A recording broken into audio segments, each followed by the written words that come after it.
তুমি তখনই প্রতিষ্ঠিত হবে যখন তুমি সঠিক পথে থেকে অর্থ উপার্জন করতে পারবে। আর এই সঠিক পথে তোমাকে চলতে গেলে অনেক বাধা বিপত্তি গ্রহণ করতে হবে।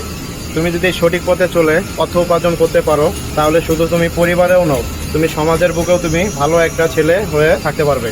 আর একটা কথা মনে রাখবে, অর্থ ছাড়া একটা ছেলের জীবন একবারে অচল। যার কাছে অর্থ নেই তার কোনো দাম নেই।